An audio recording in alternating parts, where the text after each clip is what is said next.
Hello, friends. Welcome back again in Standard 8, Textbook English, Subject English, Unit 2. My dear friends, સ્વાગત છે તમારું આપણા બીજા યુનિટની અંદર.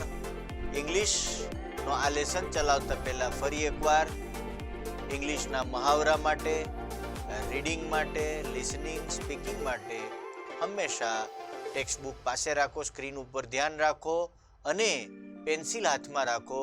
જ્યાં જરૂર પડે ત્યાં fill in the blanks, answer the following questions, match the following, એ બધી એક્સરસાઇઝ કરતા રહો.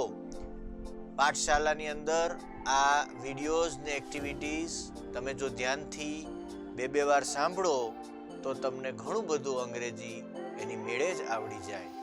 મિત્રો, LMBB Learn More, Be Brighter is a wonderful unit. Learn more, be brighter. વધુ ભણો અને વધુ તેજસ્વી થાઓ. Activity 1.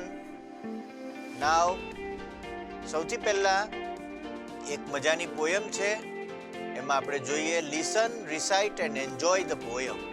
સાંભળો, ગાઓ, રિસાઇટ એટલે ગાવું, રેસિટેશન, એન્ડ એન્જોય ધ પોયમ, પોયમને માણો. Whenever I see others taller than me, whenever I see others taller than me, I feel that I am small. I feel that I am small, and I wish I were tall, and I wish I were tall. જ્યારે હું જોઉં છું બીજાને મારા કરતાં મોટા, લાંબા, ત્યારે મને એમ લાગે છે કે હું નાનો છું અને હું ઈચ્છું છું કે જાણે કે હું લાંબો હોઉં, મારાથી પણ, બીજાથી પણ હું મોટો હોઉં. Whenever I see someone overtakes me, I wish my legs were longer to carry me faster. Whenever I see someone overtakes me, જ્યારે હું દોડતો હોઉં છું ત્યારે દોડતા કોઈ મારી આગળ નીકળી જાય તો પછી મને એમ થાય છે કે મારા પગ એકદમ લાંબા હોય અને મને ઝડપથી આગળ ને આગળ લઈ જાય. Whenever I hear, oh, your friend is such a dear, I feel like asking why, and it makes me cry.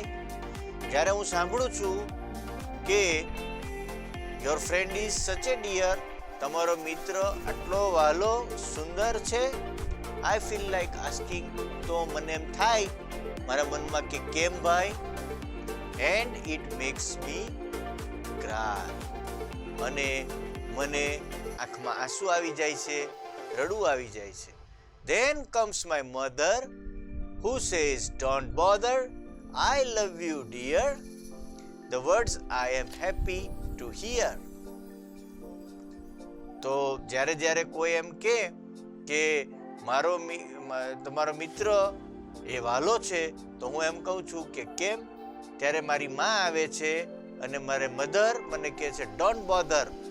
Bother એટલે ચિંતા કરવી, ચિંતા કરમાં, હેરાન થામાં. I love you my dear, the words I am happy to hear, અને એ સાંભળીને મને બહુ મજા આવે છે. આપણે ગુજરાતીમાં કહેવત છે ને કે માં તે માં, બાકી બધા વગડાના વા.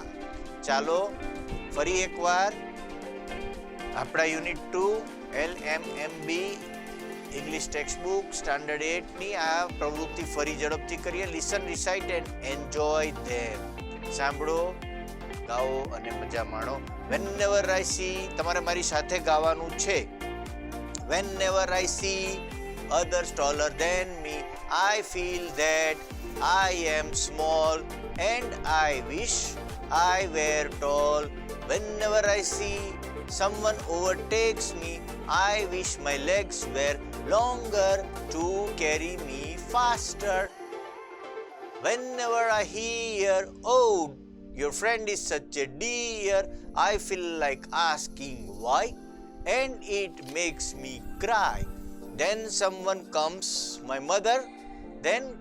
mother who says, Don't bother. I love you, my dear. The words I am happy to hear.